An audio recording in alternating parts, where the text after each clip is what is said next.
کہ کسی کی افضلیت کو پہچاننے کے لیے انسان کا خود باافضل ہونا ضروری ہے. یہ میرے مولا کا قول ہے. 2 باتیں حضور، 2 چھوٹا واقعہ اور اس کے بعد اپنی بات ختم. میری نظر گھڑی پر بھی ہے اور گھڑی کا بھی کمال ہے کہ بس جہاں رکنا چاہیے وہاں چلتی ہے اور جہاں چلنا چاہیے وہاں رک جاتی ہے. 2 باتیں آپ کے سامنے عرض کر رہا ہوں. وہ کہانی جو آپ کے گھر سے ہے، مفتی جعفر صاحب جن کو کہا جاتا ہے ماڈرن آرکیٹیکٹ آف نہج البلاغہ، جنہوں نے نہج البلاغہ کے مقدمے لکھے ہیں. تو مفتی جعفر صاحب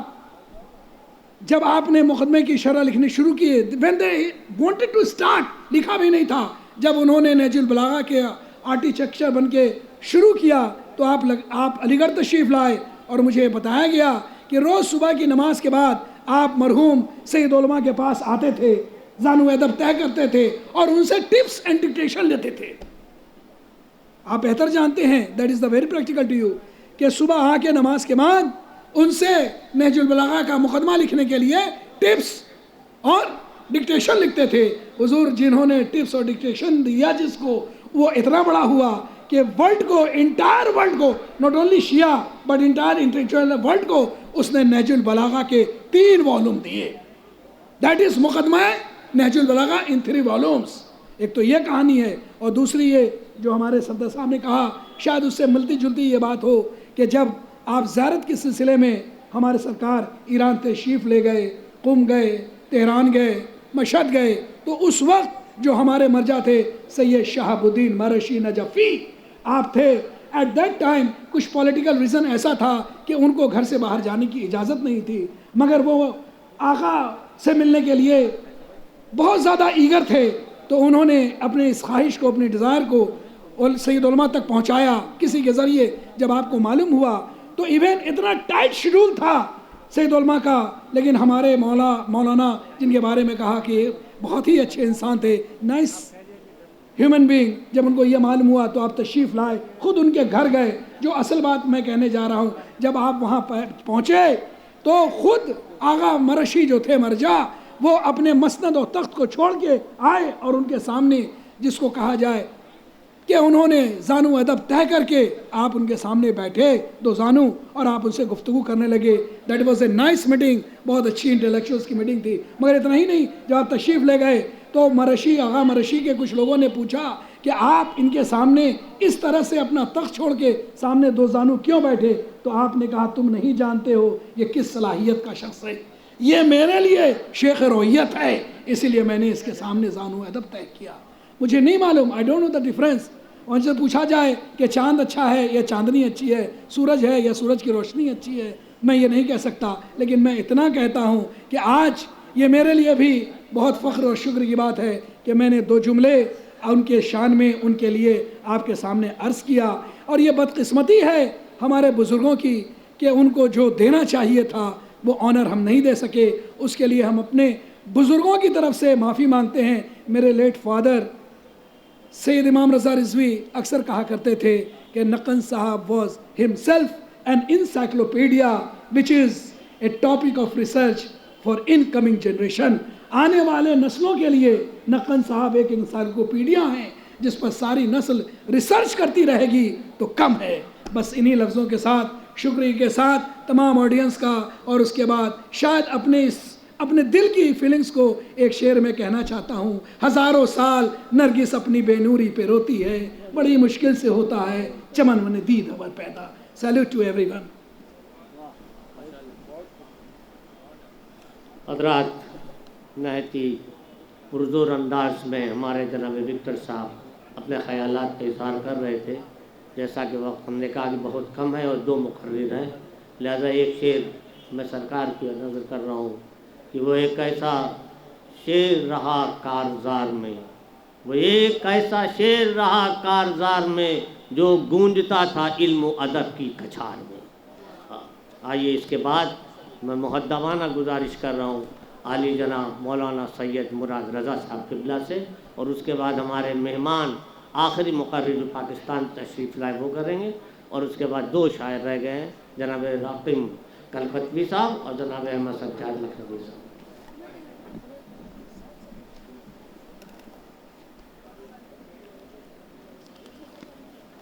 السلام علیکم.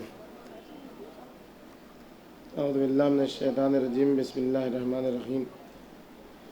نحمدہ و نصلی علی رسولہ الکریم و اہل بیتہ الاطیبین الانجبین الاطہرین المعصومین المظلومین لا سیما علی بقیۃ اللہ فی الارضین. علماء جلسہ، صدر محترم، حاضرین جلسہ، السلام علیکم. اس مقالے کا عنوان سید العلماء کی فقہی حیثیت متع اور اسلام کے تناظر میں ہے. بزرگ علماء کی یاد اپنے درخشاں ماضی کو نسل نو، نسل آئندہ کے لیے مشعل راہ قرار دینا ہے. جن کا ماضی تاریک اور مرقع ذلت و رسوائی ہوتا ہے وہ کہا کرتے ہیں یاد ماضی عذاب ہے یا رب، سوچنے سے دماغ جلتا ہے. یا وہ یہ کہا کرتے ہیں یاد ماضی عذاب ہے یا رب، چھین لے مجھ سے حافظہ میرا. لیکن جن کا ماضی تابناک ہوتا ہے وہ قوم و ملت کی بیداری کے منتظر رہتے ہیں تاکہ ماضی کا پیغام نسل حاضر سے ہوتا ہوا نسل آئندہ کو آئیڈیل اور اسوہ فراہم کر سکے. اور جوش جیسا انقلاب سرش شاعر تابناک ماضی پر ناز کرتے ہوئے قوم و ملت کی بیداری کا انتظار کرتے ہوئے کہتا ہے انسان کو بیدار تو ہو لینے دو، ہر قوم پکارے گی ہمارے ہیں حسین. سید العلماء ماضی کی انہی تابناک ہستیوں میں سے ایک ہیں جنہوں نے نسل حاضر و مستقبل کے لیے ہدایت و آگہی کے نقش کل حجر نقوش چھوڑے. اس سے روزہ عالمی پروگرام میں جو سب سے بڑی کمی دکھائی دی وہ یہ ہے کہ مقالات کے عناوین میں ان کی شخصیت کے اس محوری پہلو کو چھوڑ دیا گیا جس کے سائے میں سید العلماء دیگر اصناف و فنون میں سید العلماء قرار پائے. سید العلماء تمام علوم و فنون میں اگر یکتائے روزگار تھے تو اس کا واحد سبب وہ ہے جسے بعض محققین نے اپنے درس خارج میں بارہا کہا کہ آیت اللہ العظمہ میلانی علی اللہ مقامہ کہا کرتے تھے کہ جو بھی فقہ و اصول میں صاحب نظر ہو جائے گا وہ دنیا کے جس علم میں ہاتھ لگائے گا، ہاتھ ڈالے گا، وہ یکتائے روزگار بن کر سامنے آئے گا. سید علماء کی حیات کے جس پہلو پر بھی روشنی ڈالی جائے اس بات کو مد نظر رکھا جائے کہ وہ مسلم الثبوت فقیہ تھے، لہذا انہوں نے جس موضوع پر قلم اٹھایا وہ استدلال اور ٹھوس دلیلوں کا چمنستان بن کر سامنے آیا. افسوس کہ ہندوستان میں توہین علم و فقہ کے نتیجے میں علم کی دیوار اتنی کوتاہ ہو گئی کہ علمی مسائل کو عوام سے حل کرایا جانے لگا، اور اس کا نتیجہ یہ ہوا کہ سید العلماء کی فقہ و اصول اور رجال سے متعلق کتابیں آج بھی غیر مطبوعہ پڑی ہیں جو کسی مجاہد کی نظر التفات کی آج بھی منتظر ہیں. علم فقہ کا ایک باب فقہ مقارن کے عنوان سے معنون ہے. اس باب میں فقہ جعفری اور مذاہب اربعہ کے درمیان فقہی مسائل میں جو اختلافات ہیں اس پر بحث کی جاتی ہے. عام طور پر شیعہ علماء چاہتے ہیں کہ اختلافات کو کم یا ختم کر دیا جائے. اس باب میں وہ زیادہ تر پیغمبر اکرم کی حدیثوں سے استفادہ کرتے ہیں، اور اس باب میں وہ یہ چاہتے ہیں کہ جہاں تک ہو سکے مسلمانوں میں اتحاد و وحدت کا ماحول پیدا ہو. اس سلسلے میں شاید ایک سب سے قدیمی کتاب شیخ طوسی علیہ الرحمہ کی کتاب خلاف کا نام لیا جا سکتا ہے، جس میں انہوں نے اختلافی مسائل پر سیر حاصل بحث کی ہے. انہی اختلافی مسائل میں سے ایک مسئلہ متع ہے جو قدیم الایام سے تہمتوں کی آماجگاہ بنا ہوا ہے. وہ بھی ایسی نازیبا تہمتیں کہ ہر غیرت مند بلکہ ہر گیلی مٹی والا انسان بھی آستین الٹنے پر تیار ہو جائے. جبکہ متع کی حرمت کے قائلین انکار متع کے نتیجے میں ایسے دلدل میں پھنسے کہ نکاح مسیار، نکاح سیاہی، روم میٹ نکاح اور اس کے بعد محارم سے نکاح کا بھی فتویٰ دیا جانے لگا، اور شام میں خوناشام درندوں کو اپنی ہوس مٹانے کے لیے محارم کے ساتھ ناجائز تعلق رکھنے کی اجازت دے رہے ہیں. اگر پیغمبر اکرم کے بتائے ہوئے راستے پر چل کر لوگوں نے اس فطری طرز نکاح کو قبول کر لیا ہوتا تو آج یہ نام نہاد مفتی نکاح محارم کے نام پر کبھی بھی فطرت سے کھلواڑ نہ کرتے. یہ فطرت سے کھلواڑ کیا جانا اور محارم کے ساتھ نکاح کو جائز قرار دینا ان درندہ صفت افراد کے ساتھ کہ جن کو مجاہدین کا نام دیا جا رہا ہے اور کہا جا رہا ہے کہ وہ اپنی ہوس مٹانے کے لیے محارم سے بھی نکاح کر سکتے ہیں، یہ فقط اور فقط اس لیے ہے کہ اسلام کے فطری قانون متع سے انکار کیا گیا ہے، جس کے نتیجے میں آج ملت مسلمہ اس دلدل میں پھنسی ہوئی ہے۔ سید العلماء نے وقت کی ضرورت کو محسوس کرتے ہوئے اس اختلافی فقہی مسئلے کو اردو زبان کے قاری کے لیے علمی دلائل کے ساتھ حل کرنے کی کوشش کی، بھرپور کوشش کی، لیکن انداز جارحانہ اور مناظرانہ نہیں بلکہ مشفقانہ اور دردمندانہ ہے، جیسے کوئی شفیق باپ یا کوئی مصلح قوم اپنے کج رفتار بیٹے اور منحرف قوم کو سمجھانے کی کوشش کر رہا ہو۔ سید العلماء نے اس کتاب میں اپنی فقہی صلاحیتوں کو بھرپور طریقے سے استعمال کرتے ہوئے کہا ہے کہ متع کے جواز یا عدم جواز کا مسئلہ فقط ایک معمولی غلط فہمی کی بنیاد پر پیدا ہوا ہے اور اس کی کوئی حیثیت نہیں ہے۔ پھر آپ نے تمیدی طور پر انسان کی ضروریات زندگی پر طائرانہ نگاہ ڈالتے ہوئے یہ ثابت کیا ہے کہ انسان کی فطری ضرورتوں میں سب اچھے برے سب کے سب برابر ہیں۔ انسان کی جو بھی فطری ضرورت ہوتی ہے اس میں سب برابر کے شریک ہوتے ہیں۔ آپ فرماتے ہیں اسی لیے خواہشات میں اچھے برے نیک و بد شخص کا کوئی امتیاز نہیں رہا اور عالم انسانیت کے سرتاج بلند و برتر مقربین بارگاہ اہدیت افراد کہ جنہوں نے روحانیت اور ربانیت کے معراج کمال کو حاصل کیا تھا وہ بھی ان خصوصیات میں عام انسانی افراد سے مستثنیٰ نہ تھے۔ متع اور اسلام صفادت۔ سید العلماء کی تحریر سے آشنائی رکھنے والوں کو بخوبی معلوم ہے کہ آپ تمہیدی مراحل میں اپنی باتوں کو قاری کے دل و دماغ میں اس طرح سے اتار دیتے ہیں کہ اصل مطلب تک پہنچتے پہنچتے قاری ان کا ہم فکر ہو جاتا ہے۔ آپ بڑی منطقی ترتیب سے مطالب کو بیان فرماتے ہیں۔ اس بنیاد پر فطری ضرورتیں ناقابل انکار ہیں، لیکن ان ضرورتوں کو پورا کرنے میں اگر انسان بے محابہ آگے بھاگتا چلا جائے گا تو ایسی صورت میں معاشرہ اجتماعی نظام اور نوعی مفاد سے محروم ہو جائے گا، بلکہ بسا اوقات اس کی وجہ سے انسان کی زندگی فنا ہو جائے گی۔ لہذا کچھ پابندیوں کی ضرورت ہے تاکہ انسانی اجتماع نظم و نسق کے ساتھ شاہراہ ترقی پر گامزن ہو کر سماج نمونۂ عمل بن سکے۔ مفاد نوعی کی خاطر اسی نظم و نسق کا نام احکام شرعی ہے۔ سید العلماء نے کس خوبصورتی سے ان تمام اعتراضات کا جواب دے دیا جو یہ کہتے ہیں کہ بے محابہ آزادی بہت اچھی چیز ہے، دین تو فقط پابندیوں کا نام ہے جو ترقی کی راہ میں رکاوٹ ہے۔ آپ فرماتے ہیں کہ مذہبی قیود ترقی کے ذمہ دار ہیں، انہی پابندیوں کا نام قیود مذہبی ہے اور احکام شرعی ہے جو انسانی اجتماع و تمدن کے لیے انتہائی ضروری ہے اور جن کے بغیر انسانیت اور روحانیت کی بنیاد ہی قائم نہیں ہو سکتی اور نہ ہی اجتماع و تمدن کا قصر برقرار رہتا ہے۔ مذہب کا یہ کام نہیں ہے کہ وہ انسانی ضروریات و لوازم کو سلب کر دے اور نہ یہ کہ وہ ان ضروریات و لوازم کے پورا کرنے کا سد باب کر دے، بلکہ مذہب کا کام یہ ہے کہ وہ ان ضروریات کو پورا کرنے پر خاص حدود و شرائط کی پابندی لگا کر ان کو حدود و اعتدال میں لائے اور بمطابقت عقل و فطرت انسان کی صحیح رہنمائی کرے۔ انہی ضروریات میں سے ایک شادی بیاہ اور تولید نسل ہے، لیکن یہ مسئلہ آج کا مسئلہ ہے جو دنیا کہہ رہی ہے کہ عورت کے حقوق نہیں دیے جا رہے ہیں۔ بعض لوگ عورت کو فقط اور فقط تولید نسل کا ذریعہ بتا رہے ہیں۔ اس زمانے میں سید العلماء نے یہ تحریر دے کر دنیا کے سامنے یہ بتایا کہ میری تحریر جب پڑھو گے ایسا لگے گا کہ آج کی ضرورت ہے میری تحریر۔ فلسفہ شادی کا فلسفہ فقط یہی ہے کہ بچے پیدا کیا جائے۔ سید العلماء اس کے جواب میں متعدد احادیث کی مدد سے ثابت کرتے ہیں کہ شادی کا ایک اہم فلسفہ گناہوں سے محفوظ رہنا ہے۔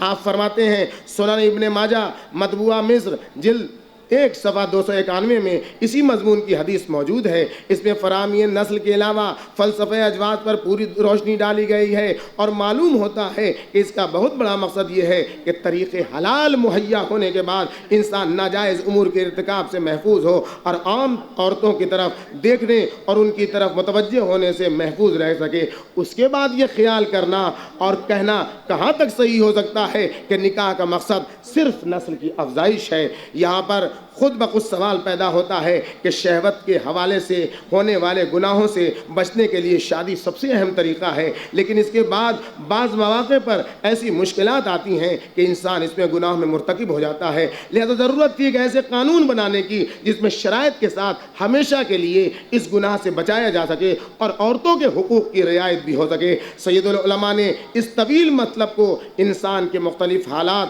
اور اس کے مختلف ضروریات کے عنوان سے معنون کیا ہے۔ ہے. اس عنوان کے تحت انہوں نے ضروریات کی قید لگا کر بہت سارے شبہات کا جواب دے دیا. یعنی زندگی کی حالات اپنی جگہ پر، لیکن ضرورت کا خیال نہایت اہم ہے. فقط حالات کا بہانہ بنا کر ضرورت کو پس پشت اگر کر دیا جائے گا تو انسان فنا کی طرف چلا جائے گا. آپ خود فرماتے ہیں پھر یہی صورت عقد متع یعنی نکاح موقت کی سمجھنا چاہیے کہ اس کی تشریح بلحاظ انہی ضروریات کی ہے جن کا تذکرہ ہوا، لیکن اس کا جواز شرعی ان حالات و ضروریات کے ساتھ مخصوص نہیں. بے شک عقل کا تقاضا ضرور ہے کہ اس جواز شرعی سے اس وقت فائدہ اٹھایا جائے جب اس کی ضرورت ہو، اور بلا ضرورت ایسا نہ کیا جائے، ورنہ ممکن ہے کہ قدم دائرہ اعتدال سے خارج ہو جائے اور مضرت و نقصان کا پیش خیمہ ہو. علم فقہ استدلال کا وہ طریقہ ہے کہ جہاں سب سے پہلے موضوع کی بحث کی جاتی ہے، پھر مفہوم شناسی کی جاتی ہے، پھر اس میں لغت کی گفتگو ہوتی ہے،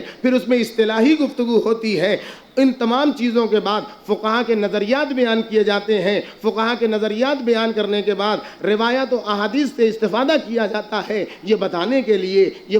لیے کہ ان فقہا نے جو نظریہ دیا ہے وہ اپنے جیب سے نکال کے نہیں دیا ہے، اپنی ذاتی رائے سے نہیں دیا ہے، بلکہ معصومین کی حدیث قرآن مجید کی آیات سے انہوں نے استنباط کیا ہے. اس پوری کتاب میں آپ جہاں جہاں دیکھیں گے سید العلماء کو، آپ یہی محسوس کریں گے کہ فقہ کی اسی روش کو انہوں نے بخوبی استعمال کیا ہے. متع کے مسئلے میں سب سے پہلے اس کی مفہومی گفتگو کرتے ہیں، اس کے بعد علماء کے اقوال کو پیش کرتے ہیں، اس کے بعد احادیث کو پیش کرتے ہیں، اور اس کے بعد نتیجہ لیتے ہیں کہ کتابوں کا مطالعہ کرو تب سمجھ میں آئے گا کہ کس طریقے سے دین اسلام، مکتب اہل بیت، شیعہ متع کے نظریے کے قائل ہیں.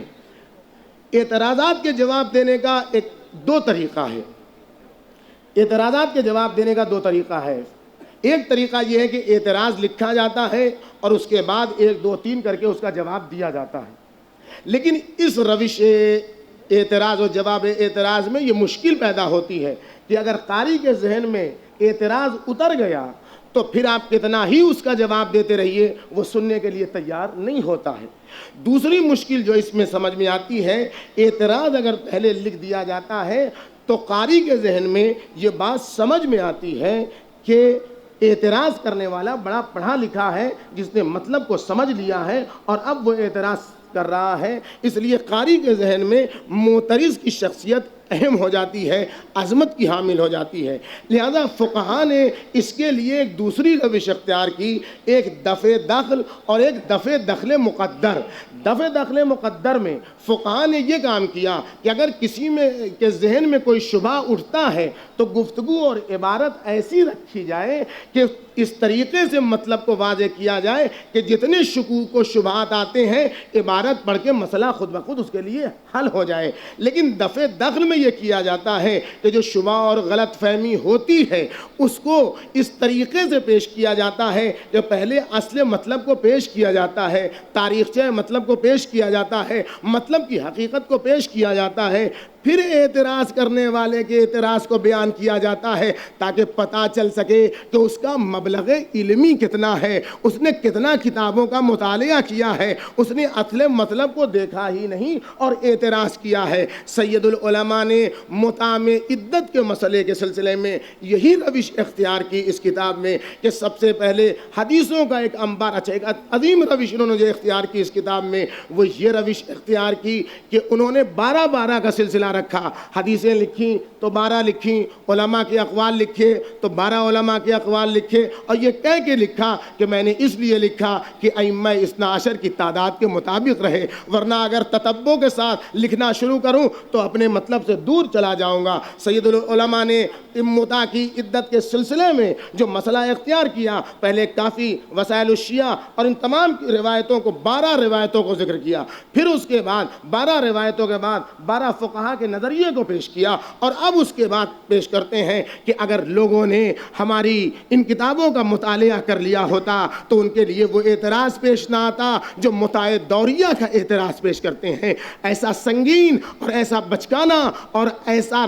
رقیق اعتراض کہ سن کر مصلح ملت اور چاؤش وحدت شرف الدین آملی جیسا انسان بڑا اٹھا، لیکن کیسی اس بحر ذخار علم و معرفت میں جذبات پر کنٹرول تھا کہ ان سب چیزوں کو دیکھنے کے باوجود سید العلماء کا کردار، سید العلماء کے جذبات بھڑکتے نہیں ہیں۔ کیوں؟ اس لیے کہ انہوں نے اپنے اوپر لازم کر لیا ہے کہ ہم ایک مشفق پدر ہیں جو منحرف اولاد کو سمجھانا چاہتے ہیں، نہ کہ اسے اپنے مکتب سے دور کرنا چاہتے ہیں۔ وآخر دعوانا ان الحمدللہ رب العالمین۔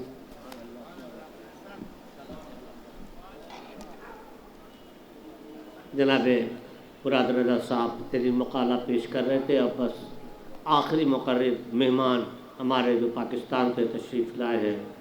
علی جاں حجت الاسلام مولانا محمد رضا صاحب داؤدانی، ان سے درخواست کر رہا ہوں اور نعرہ صلوات سے آپ ان کا استقبال فرمائیں۔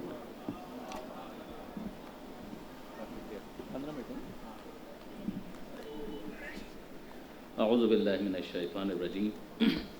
بسم اللہ الرحمن الرحیم، الحمدللہ رب العالمین، والصلاة والسلام علی اشرف الانبیاء والمرسلین واہل بیتہ الطیبین الطاہرین، اما بعد۔ برادران عزیز و خاران محترم، 15 منٹ ہمیں دیے گئے ہیں۔ وکٹر صاحب نے محبت فرمائی اور متوجہ کیا کہ انہوں نے اپنے حصے کے 15 منٹ پورے نہیں لیے تھے۔ 9 سے 10 منٹ میں انہوں نے اپنی بات مکمل کی تھی اور 5 منٹ کا ادھار ہمیں وہاں سے حاصل ہوا ہے، لیکن میں کوشش کروں گا کہ یہ ادھار نہ لینا پڑے، اور بعد میں اگر کوئی سلسلہ ہے غالباً تو اس میں 5 منٹ ادھار دینے کی پوزیشن میں آ جاؤں، لیکن بہرحال میں کوشش کروں گا کہ جو تھوڑا بہت سوچ کر آیا ہوں وہ آپ کی خدمت میں پیش کر سکوں۔ بلا تمہید میرے پاس ایک کتاب ہے فلسفہ شہادت، جو خاص علامہ سید علی نقی صاحب کی ان 5 تقریروں کا مجموعہ ہے کہ جس میں انہوں نے شہادت کے فلسفے کو بیان کیا۔ یہ موضوع تحریری شکل میں مختلف کتابوں کے اندر موجود ہے، فقط اس کا ایک حصہ میں آپ کے ساتھ شیئر کرنا چاہوں گا۔ علامہ سید علی نقی صاحب کا جو ابتکار ہے، جو ورجنٹی ہے ان کے خیالات کے اندر، اور جس طریقے سے وہ بات کو پریزنٹ کرتے ہیں، ابھی ان کے سلیقے کے حوالے سے گفتگو ہو رہی تھی، جو مثالیں وہ پیش کرتے ہیں اور اس کے ذریعے سے اپنی بات کو ایکسپلین کرتے ہیں، واقعاً اس کے اندر ندرت ہے، ایک یونیک اسٹائل ہے کہ جس کو وہ اپنی تقریروں کے اندر پیش نظر رکھتے تھے، اور اس کو برملا اس کا پریزنٹیشن ان کی طرف سے ہوتا تھا۔ فرماتے ہیں کہ تو زمین ایک وقت میں مردہ، تو زمین مردہ کون؟ وہ بنجر زمین جس میں نباتات کے رویدہ کرنے کی صلاحیت نہ ہو، جس میں زراعت نہ ہو سکے، وہ زمین مردہ۔ اور زمین زندہ کون؟ جس میں نشو و نما پیدا ہو جائے، قوت نامیہ کار فرما ہو جائے۔ سادہ زبان میں یہ عرض کرنا چاہتا ہوں کہ ذرا دیکھیے یہ نشو و نما کیا چیز ہے۔ یہ دانے اور بیج آپ کے ہاتھ میں رہتے تو جتنے تھے اتنے ہی رہتے، ان میں اضافہ نہیں ہو سکتا تھا۔ کسی صندوق میں رکھ دیتے، صندوق کو مقفل کر دیتے، صندوق کو کمرے میں رکھ دیتے، بہت سے قفل کمرے پر ڈال دیتے، پہرے لگا دیتے، یہ سب حفاظت کا سامان کرتے، مگر جتنے تھے اتنے ہی رہتے۔ مگر یہی دانے اور بیج زمین کی تھوڑی سی مٹی نکال کر اگر زمین کی تہوں میں ان کو چھپا دیا جائے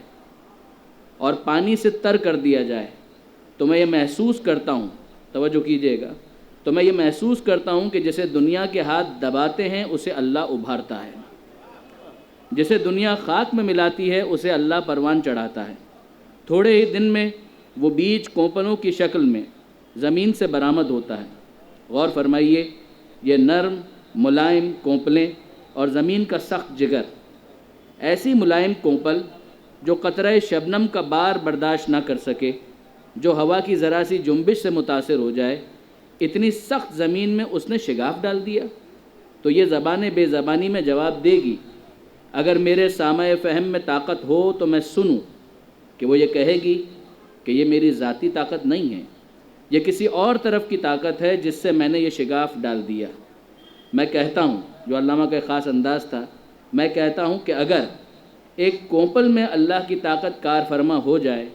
تو وہ پتھر میں شگاف ڈال دے، تو اگر کسی کامل و اکمل و مکمل انسان کی انگلیوں میں اس کی طاقت کار فرما ہو جائے اور وہ لوہے کے در میں در آئیں تو حیرت کی کیا بات ہے۔ اب برادران عزیز جو غور کرنے کی بات ہے، یہ ایک انداز ہے، اس کے ذریعے سے وہ نشو نما کو ایکسپلین کرتے ہیں، گروتھ کیا ہوتی ہے، جرمینیشن کیا ہوتی ہے، اور اس کے ذریعے سے پھر وہ فلسفہ شہادت پر بحث کرتے ہیں کہ جمادات کی کیا شہادت ہو سکتی ہے، اس کا کس طریقے سے دوسری نوع کے اندر ٹرانسفارمیشن ہوتا ہے، اور پھر نباتات کی کیا شہادت ہو سکتی ہے، اور پھر حیوانات کی کیا شہادت ہو سکتی ہے، اور ضمناً جو فضائل کے نکات ہیں اس کو بھی بیان کرتے ہیں۔ مگر میں یہ محسوس کرتا ہوں کہ جو یہاں پر انہوں نے بات ارشاد فرمائی وہ خود ان کی ذات پر بھی تو صادق آتی ہے، جو وہ فرماتے ہیں کہ دنیا جسے دبانا چاہتی ہے اللہ اسے اٹھاتا ہے۔ دنیا اگر کسی کو خاک میں ملانا چاہتی ہے اور وہ باصلاحیت تھا تو پھر پروردگار عالم کی یہ سنت نہیں ہے کہ وہ اس شخص کو اس کے تذکرے کو مٹنے دیں۔ ہم قرآن مجید کے اندر یہ پڑھتے ہیں، سورہ ابراہیم 14واں سورہ ہے، ارشاد ہوتا ہے ذکرہم بایام اللہ ان فی ذالک لآیات لکل صبار شکور، کہ اے موسیٰ علیہ السلام کو مخاطب کر کے کہ موسیٰ ان کو یاد دلاؤ، کس چیز کو یاد دلانا ہے؟ بے ایام اللہ، جو ایام اللہ ہیں وہ انہیں یاد دلاؤ۔ ان فی ذالک لآیات لکل صبار شکور، اس میں یقیناً نشانیاں ہیں ان کے لیے جو صبر کرنے والے ہیں اور شکر کرنے والے ہیں۔ یعنی بہت سی ایسی باتیں ہیں جو ماضی میں ہو چکی ہیں، ایام اللہ کی جو تعریف کی گئی اور جو اس کو ایکسپلین کیا گیا اور اس کو وسعت دی گئی، صاحب تفسیر نمونہ نے بھی اور دیگر علماء کرام نے بھی وہ کہا ہر وہ دن کہ جس میں خدا کی طرف سے کوئی نعمت کسی انسان کو یا قوم کو عطا ہو، وہ پروردگار عالم کی طرف سے حاصل ہونے والا نعمت والا دن وہ یوم اللہ ہے۔ تو وہ پورا زمانہ کہ جس میں ایک قوم کو نعمت ملی ہو، کیا وہ زمانہ یقیناً یوم اللہ کا مصداق نہیں بنے گا؟ یقیناً وہ یوم اللہ ہے، مگر قوم کا مسئلہ یہ ہے کہ وہ ان ایام کو فراموش کر دیتی ہے۔ کبھی کبھی وہ ایام ہوتے ہیں اور اس کی قدر نہیں کی جاتی، کفران نعمت ہوتا ہے۔ اور برادران عزیز آپ غور فرمائیے کہ پروردگار عالم پہ ڈانٹتا بھی ہے کہ اگر ماضی میں ایسی کوئی کوتاہی ہوئی ہو، یا بنی اسرائیل اذکروا نعمتی التی انعمت علیکم وانی فضلتکم علی العالمین، اے بنی اسرائیل یاد کرو میں نے تم پر احسان کیا، تمہیں نعمت دی اور میں نے تمہیں عالمین میں فضیلت عطا کی، یعنی اتنا عطا کیا کہ جو کسی اور کو عطا نہیں کیا۔ مگر اگر قوم کا مزاج یہ بن جائے، میں بٹوین دا لائنز کچھ کہنا چاہ رہا ہوں، اگر قوم کا مزاج یہ بن جائے کہ موسیٰ علیہ السلام ہو اور انہی کے اوپر نحوست کا الزام لگا دیا جائے، بجائے اس کے کہ ان سے استفادہ کیا جائے، انہی کو مختلف طریقوں سے اذیت دی جائے، تو پھر اس کا مطلب یہ ہے کہ وہ قوم نعمت کے ہوتے ہوئے نعمت کی قدر کرنے کے بجائے کفران نعمت کی مرتکب ہو رہی ہے۔ اور دوسری طرف اگر موسیٰ علیہ السلام چلے جائیں اور اس کے بعد ان کے پیغام سے انحراف کیا جائے، گوسالہ پرستی شروع کر دی جائے، تو پھر ایک مرتبہ یہی ہوا کہ وہ نبی تو ایام اللہ کو یاد دلاتا رہا، مگر قوم نے نہ نبی کو یاد رکھا اور نہ ہی اس کی دی ہوئی کسی بات کو یاد رکھا۔ پھر اس کے بعد عذاب پروردگار آئے تو حیرت نہیں ہونی چاہیے، افسوس نہیں ہونا چاہیے۔ ہاں بعد میں بہرحال جب کبھی بھی انسان توبہ کرنا چاہے، توبہ کا دروازہ تو کھلا ہوا ہے۔ برادران عزیز، میں ایک طالب علم اپنے تاثرات آپ کے ساتھ شیئر کر رہا ہوں۔ 72 کے اندر بعض مقررین نے غالباً آغا صاحب نے کہا کہ وہ 17 سال کے تھے، میں تو پیدا ہی 75 میں ہوا۔ جب علامہ سید علی نقی صاحب پاکستان تشریف لایا کرتے تھے تو میں کھارادر کے محلے میں، ظاہر ہے کہ بالکل اسکول گوئنگ کٹ کی حیثیت میری تھی اور میرے لیے ممکن نہیں تھا کہ میں کبھی ان کی مجلسوں کے اندر براہ راست جا سکتا۔ میرے والد کا بھی بہت کم عمری میں انتقال ہو گیا، تو اب ظاہر ہے کہ میرے لیے تو یہ امکان نہیں تھا۔ 75 میں تو میری ولادت ہے۔ آج صبح کی تقریر میں کسی نے کہا کہ شاید 25 یا بھی کہا 25-28 سال کی عمر میں ہندوستان کی زبان میں ایک شخص جو ہے وہ بچہ کہلاتا ہے، تو آج 39 سال کی عمر میں میں اپنے آپ کو اب جوان محسوس کروں تو یہ آپ کی اصطلاح کے ساتھ تو بالکل سازگار ہوگا۔ اب 20 سال پہلے 20 ایئرز اگو مجھے یاد ہے 95-96 یہ وہ سن ہے کہ جس میں پہلی مرتبہ میں علامہ سید علی نقی صاحب سے متعارف ہوا۔ یہی وہ زمانہ تھا کہ جب میں نے مدرسے کی باقاعدہ تعلیم بھی شروع کی تھی۔ مجھے اچھی طریقے سے یاد ہے کہ مولانا مرزا صادق حسن صاحب جو مختلف دروس دیا کرتے تھے مختلف امام بارگاہوں میں، فقہ کے، اخلاقیات کے، ہسٹری کے، انہوں نے ایک مرتبہ اپنے فقہ کے درس میں نظام زندگی ان کی کتاب تھی وہ لے کر آئے علامہ سید علی نقی صاحب، اور اس میں سے روزے سے متعلق انہوں نے ایک چیپٹر ان کا پڑھ کر سنایا اور متوجہ کیا کہ ذرا دیکھیے کہ مسائل بیان کرنے کا یہ بھی ایک انداز ہوتا ہے کہ اگر کوئی شخص صاحب علم ہونے کے ساتھ اہل زبان ہے تو وہ پھر مسئلے کو اس طریقے سے بیان کرتا ہے۔ اچھا ظاہر ہے کہ ہم لوگ توضیح المسائل کی خوش جو عبارت ہوتی ہے اسی سے آشنا تھے، تو یہ بالکل ایک نیا انداز لگا، اور مجھے یاد ہے کہ اس کے بعد علامہ سید علی نقی صاحب کی کوئی بھی کتاب اگر مجھے کہیں نظر آ جاتی تو پھر میں اسے خریدے بغیر نہیں رہتا تھا، اور مجھے اندازہ ہوا کہ واقعاً جن چیزوں کو ہم لوگ عربی اور فارسی میں تلاش کر رہے ہیں اس کی اہمیت اپنی جگہ پر وہ ہونا چاہیے، مگر اس سے بہت پہلے یہ چیز اردو زبان کے اندر علامہ سید علی نقی صاحب بیان کر چکے ہیں۔ اور پھر فریکوینٹلی مجھے اس بات کا موقع ملا کہ مختلف مجالس کے اندر میں سید العلماء کو کوٹ کر سکتا تھا اور میں ان کو وہاں پر کوٹ کیا کرتا تھا۔ مجھے جھٹکا اس وقت لگا، میں ان چیزوں سے واقف نہیں تھا، معافی چاہتا ہوں، یہ سارے معاملات جو بھی یہاں پر رہے اور میں اس پہ کوئی کمنٹ بھی نہیں کرنا چاہتا، مگر مجھے جھٹکا اس وقت لگا پاکستان میں تو مجھے کبھی کسی نے یہ نہیں کہا کہ آپ سید العلماء کو کیوں کوٹ کرتے ہیں۔ دبئی میں ایک مرتبہ میں مجلس پڑھ رہا تھا اور سید العلماء کا باقاعدہ حوالہ، انصاف تو یہی ہے کہ جہاں سے آپ پڑھ رہے ہیں حوالہ تو دیں۔ تو میں اچھی طرح سے مجھے یاد ہے کہ دبئی میں ایک مرتبہ میں مجلس پڑھ رہا تھا اور بعد میں ستوہ امام بارگاہ میں موضوع بھی یہی تھا، اور میں کہہ رہا تھا کہ جن کے بیانات کو میں آپ کے سامنے پیش کر رہا ہوں ان کا تذکرہ میں کر رہا ہوں۔ بعد میں ایک صاحب بہت ناراض ہوئے، برہم ہوئے، اور آ کر انہوں نے کہا کہ باتیں تو بہت اچھی آپ کہہ رہے ہیں لیکن ان کا نام کیوں لے رہے ہیں؟ تو میں نے کہا برادر عزیز شاید آپ نے سنا نہیں، انہی کی بات بیان کر رہا ہوں، تو کیا اس کے بعد بھی ان کا تذکرہ نہ کروں؟ بہت ناراض ہوئے۔ مجھے پہلی مرتبہ اس وقت ایک جھٹکا لگا کہ اس کا مطلب یہ ہے کہ یہ معاملات اتنے اسموتھ نہیں ہیں کہ جتنے میں سمجھ رہا ہوں۔ اب چونکہ میں چاہ یہ رہا ہوں کہ 5 منٹ ادھار دینے کی پوزیشن میں آ جاؤں، لہذا 3-4 اور کوٹیشنز تھے وہ اب میں آپ کے ساتھ شیئر نہیں کرتا، کچھ تجاویز ہیں۔ ظاہر ہے کہ آپ حضرات جب یہ یادگار حسینی کے پلیٹ فارم پر یہ ساری چیزیں کر رہے ہیں تو نوٹ بھی کر رہے ہوں گے، خود آپ کے ذہنوں میں بہت کچھ ہوگا، بہت کچھ آپ لوگ کر رہے ہوں گے۔ کچھ چیزیں جو ہمارے ذہن میں آئی تھیں، کچھ دوستوں نے قم کے اندر، کراچی کے اندر اس حوالے سے کچھ ورکنگ کی، میں فقط ایک ریکارڈ پر لانا چاہتا ہوں تاکہ شیئر کروں۔ ممکن ہے کہ بہت ساری چیزیں ویسے ہی آپ کی متوجہ ہو، اور ممکن ہے کہ کچھ چیزیں ہمیں سمجھ میں آ جائے کہ آپ لوگوں کے تجربات سے اور ہم لوگ وہاں پر کچھ کام کر سکیں، اور ایک کوآرڈینیٹڈ اگر ایفرٹ ہو تو کیا کہنا۔ نمبر 1، ایک کمپریہنسو ویب سائٹ جو علامہ سید علی نقی صاحب کے بارے میں، کمپریہنسو کا مطلب واقعی کمپریہنسو ہے، جامع، اور اس کمپریہنسو ویب سائٹ میں علامہ سید علی نقی سے متعلق جتنا بھی مواد اویلیبل ہے ان تمام لنکس کو اس جگہ پر جمع کر دیا جائے۔ نمبر 2، جتنی علامہ صاحب کی کتابیں ہیں ان تمام کتابوں کو پہلے مرحلے میں اسکین کروا کر ویب سائٹ پر اپلوڈ کر دیا جائے۔ ابھی بھی اگر آپ گننا چاہیں تو شاید 10-12 کتابوں سے زیادہ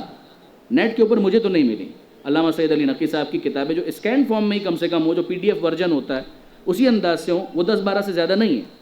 اتنی کتابیں ہیں، اگر ان کتابوں کو ہم شائع کرنے کی بات کریں وہ اگلا مرحلہ ہو سکتا ہے، مگر پہلے مرحلے میں لوگ پڑھنا چاہتے ہیں، لوگ واقعاً استفادہ کرنا چاہتے ہیں، کم سے کم پاکستان کی حد تک تو میں اچھی طرح سے کہہ سکتا ہوں کہ یہ معاملہ ہے، تو اس کو اگر اپلوڈ کر دیا جائے تو بہت ساری کتابیں ایسی ہیں جو مارکیٹ میں اویلیبل نہیں ہیں، تو ایٹ لیسٹ یہ ورژن حاصل ہو جائے، کوئی پرنٹ آؤٹ لینا چاہے تو پرنٹ آؤٹ لے لے، فائل اپنی بنانا چاہے تو فائل بنا لے، کوئی بھی سلسلہ ایسا ہو۔ نمبر 3، علامہ صاحب کے بارے میں مقالات، تقاریر، انٹرویوز، سیمینارز ان کو بھی اپلوڈ کیا جائے، انکلوڈنگ دس سیمینار جو ہو ہی رہا ہے غالباً،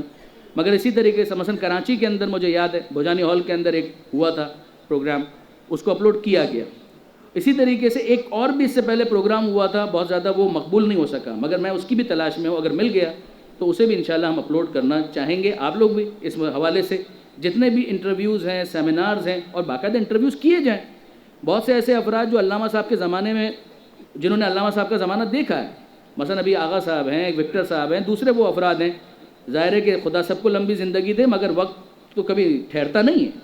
وہ افراد ہو سکتا ہے کہ ایک ایک کر کے اس دنیا سے رخصت ہو جائیں اور وہ یادیں اور وہ باتیں محفوظ نہ ہو سکیں، وہ انٹرویوز کر کے ان کو ریکارڈ کر کے اپلوڈ کیا جائے۔ اگلی بات، علامہ کی تمام کتابوں کی ری کمپوزنگ کروانا، تمام کی تمام کتابیں جو کتابت شدہ ہیں ان کو ری کمپوز کیا جائے، مگر ری کمپوزنگ کے اندر بھی بہرحال ایسا نہ ہو کہ کام کرنے کے چکر میں ہم عجلت کا ایسا مظاہرہ کریں جو علامہ سید علی نقی صاحب کی فصل الخطاب کے ساتھ پاکستان میں ہوا۔ انفارچونیٹلی جو 7 جلدوں کے اندر وہ چھپی ہے وہ تو بہت عمدہ چھپی ہے، مگر جو 3 جلدوں میں حالیہ کمپیوٹر کتابت کے ساتھ آئی ہے، پوری کتاب کا واقعاً بیڑا غرق ہو گیا کہ اس کے اندر اتنے ایررز ہیں، صرف کمپوزنگ ایررز نہیں، آیتیں پوری ہٹ گئی ہیں، پورے پیراگرافس مسنگ ہیں، لفظ کیا تھا اور کیا بن گیا، ایسی غلطیاں بھی نہ ہو، لیکن پوری احتیاط کے ساتھ ری کمپوزنگ کروائی جائے۔ اگلی چیز ویلیو ایڈیشن، کہ جو کمپوزنگ ہو پہلے مرحلے میں پوری کمپوز ہو جائے، لیکن اگلے مرحلے میں اگر ویلیو ایڈیشن ہو سکے، ویلیو ایڈیشن سے میری مراد یہ ہے کہ جہاں جہاں سید العلماء نے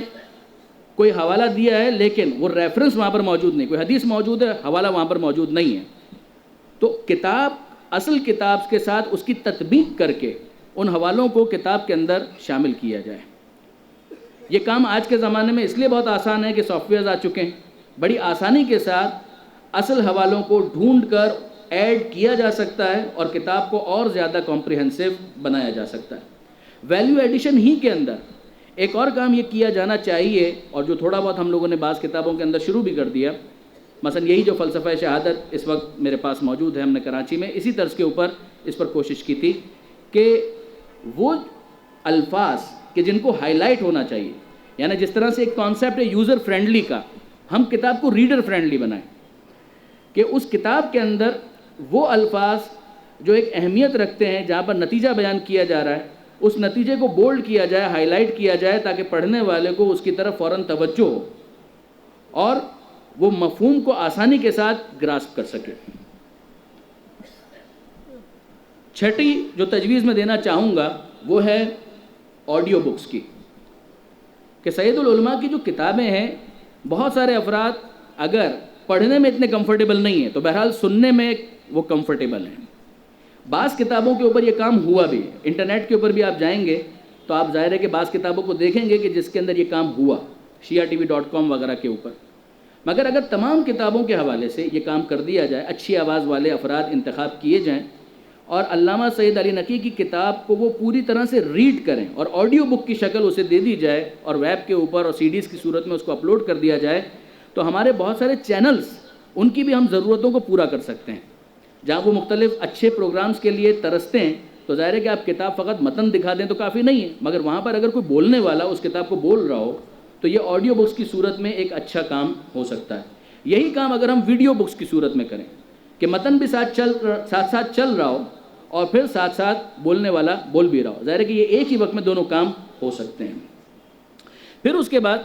اگر آپ ان علاقوں کو مد نظر رکھیں کہ جہاں پر اردو بولی جاتی ہے، اردو سمجھی جاتی ہے، مگر اردو کے الفابیٹ سے وہ آشنا نہیں ہے، مثلا ہمارے خوجوں کے اندر تو یہ بہت مسئلہ ہے۔ اس کے علاوہ بھی بہت سارے ایسے افراد جو امریکہ میں رہ رہے ہیں، کینیڈا میں رہ رہے ہیں، اردو زبان وہ سمجھتے ہیں، بولتے ہیں، مگر اردو زبان پڑھ نہیں سکتے۔ اگر ان کے لیے رومن اردو کے اسٹائل میں انگریزی کے الفاظ استعمال کر کے اگر ان کتابوں کو تحریر کروا دیا جائے، خاص طور پہ وہ چھوٹے چھوٹے جو کتابچے سید العلماء کے، اگر اس روش کے اوپر اس کام کو کیا جائے، اسٹارٹ کر کے دیکھنا چاہیے تجرباتی طور پر، اگر اس کی افادیت نظر آئے تو پھر بڑی کتابوں کے اوپر بھی اس حوالے سے کام ہو سکتا ہے۔ نوی تجویز میں یہ دینا چاہوں گا کہ علامہ صاحب کے مختلف کاموں پر مختلف زاویوں سے PhDs کروانا، جیسے بیان کیا گیا کہ غالباً ورجینیا یونیورسٹی کے اندر یہ کام ہوا یا ہو رہا ہے، اسی طریقے سے پنجاب یونیورسٹی لاہور کے اندر ہو رہا ہے، کراچی یونیورسٹی کے اندر بھی سناپسس بہت سارے سید العلماء کے حوالے سے انڈر کنسیڈریشن ہیں، اور میں بعید سمجھتا ہوں کہ وہ کلک نہ ہو اور وہاں پر ان کو اپروول نہ ملے، اس لیے کہ سید العلماء کا جو قد کاٹ ہے علمی اعتبار سے وہ ہمارے کراچی یونیورسٹی کے وہ افراد کہ جو شیعہ نہیں بھی ہیں مگر وہ قدر کی نظر سے دیکھتے ہیں اور بہت زیادہ اپریشیٹ کرتے ہیں، ایڈمائر کرتے ہیں، دے آر ایڈمائررز،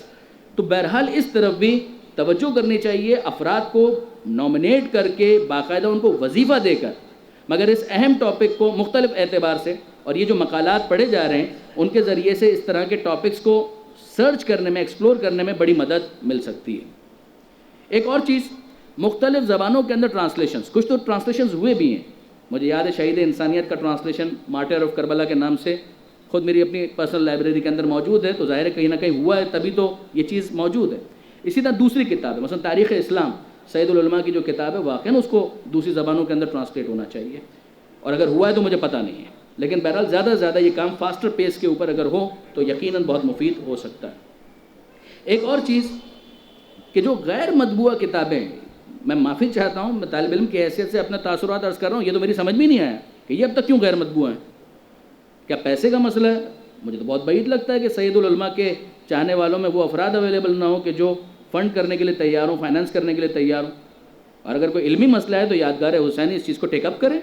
اور اگر دوسرے افراد کی مدد چاہیے، ٹیم ورک کا ایشو ہے، ہیومن ریسورس کا ایشو ہے، تو قوم کے اندر بہت سارے افراد آمادہ ہیں، تیار ہیں اس کام کو انجام دینے کے لیے۔ تو بہرحال یہ کام اگر نہیں ہوا ہے تو یہ تو بہت ہی زیادہ دل دکھانے والی بات ہے کہ مثلا رجال کے اوپر ان کا ورک ہو اور وہ اب تک پرنٹ ہی نہیں ہو سکا، پبلش نہیں ہو سکا، تو یہ تو بڑی نیگلیجنس ہے یا کیا ریزن ہے؟ بہرحال میں نہیں سمجھ پا رہا. یہ کام تو شاید ٹاپ پرائرٹی کے اوپر اس کو ہونا چاہیے. جو باقی سارے کام میں نے گزارش کیے، اگر اس کے لیے ٹائم لائن کا تعین کیا جائے تو شاید 5 سال 6 سال کے اندر یہ سارے کام مکمل ہو سکتے ہیں اگر ڈیڈیکیشن کے ساتھ مختلف علاقوں میں مختلف ٹیمیں کام کرنا شروع کریں، ڈپلیکیشن سے بچیں، کوآرڈینیٹڈ ایفرٹس ہوں، تو یقیناً یہ کام ہو سکتا ہے. آخر میں فقط اس میگزین کو آپ کے ساتھ شیئر کرنا چاہوں گا. اگر ہمارے دوست مولانا طاہر اعوان صاحب تشریف لے آئے تو یقیناً وہ اس کے بارے میں زیادہ مفصل اور بہتر گفتگو کر سکیں گے. مجھے یاد پڑتا ہے کہ طاہر بھائی یہ بتا رہے تھے کہ خود حضرت مولانا علی محمد نقوی صاحب اور ڈاکٹر کلب صادق بھی ان کے اس مؤسسے کو وزٹ کر چکے ہیں، یہ شرف حاصل ہوا انہیں. تو یہ والا میگزین جو سید العلماء کے بارے میں، کمپوزنگ ایررز تو خیر اس کے اندر بھی ہیں، مگر ایک بہت ڈیڈیکیٹڈ اور بہت ہارڈ ورکنگ اس میگزین کے پیچھے مولانا طاہر اعوان صاحب کی ہے. یادگار حسینی کے تمام دوستوں سے، عزیز بھائی سے اور دیگر ساتھیوں سے میں گزارش کروں گا اگر اس کا لنک آپ اپنی ویب سائٹ کے اوپر بھی اپلوڈ کر دیں تو بہرحال سید العلماء کے بارے میں ایک اچھی معلومات مختلف زاویوں سے اس میگزین کے اندر فراہم کی گئی ہے. میراث بر صغیر 6 ماہی مجلہ مرکز احیاء آثار بر صغیر کی جانب سے شاید 1432 ہجری کے اندر یہ شائع ہوا تھا. توقع کرتا ہوں کہ انشاءاللہ ہمارے دوست اس سے استفادہ کریں گے. بہت بہت شکریہ. اگر کچھ وقت میں نے زیادہ لیا ہوں تو وکٹر صاحب کے کھاتے میں اس کو ایک ایڈجسٹنگ انٹری کے ساتھ محسوس نہ کیا جائے. بہت شکریہ.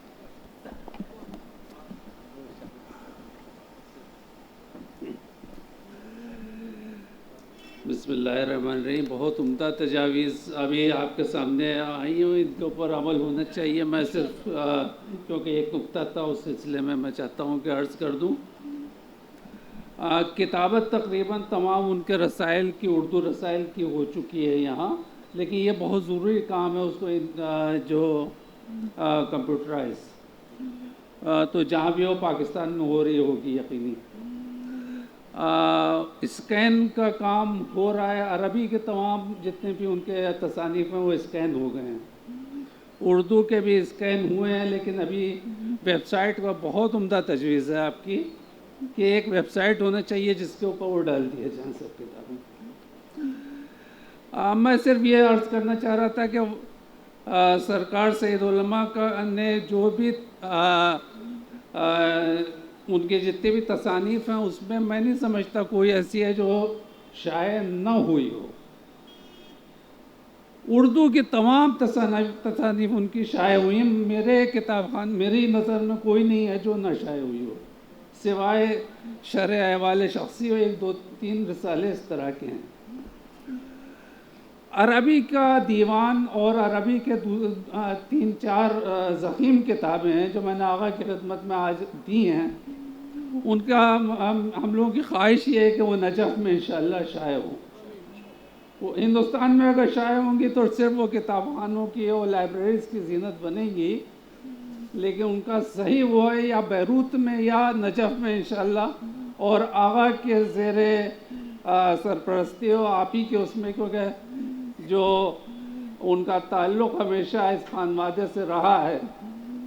اور علامہ محمد حسین کاشف الغطاء اور اس کے بعد آپ کے والد مرحوم آیت اللہ سید علی کاشف الغطاء سے وہ غیر معمولی تھا. تو آپ انشاءاللہ وہ یہ ہماری خواہش ہے کہ وہ عربی کی جتنے تصانیف ہیں وہ نجف سے منتشر ہوں.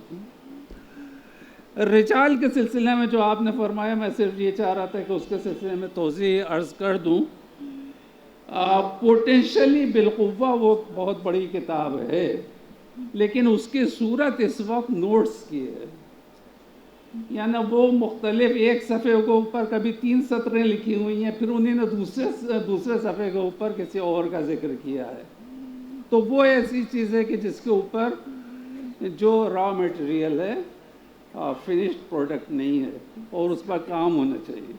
لیکن بہت عمدہ تجاویز تھی، انشاءاللہ اس کے اوپر کام ہونا چاہیے، خصوصاً ویب سائٹ.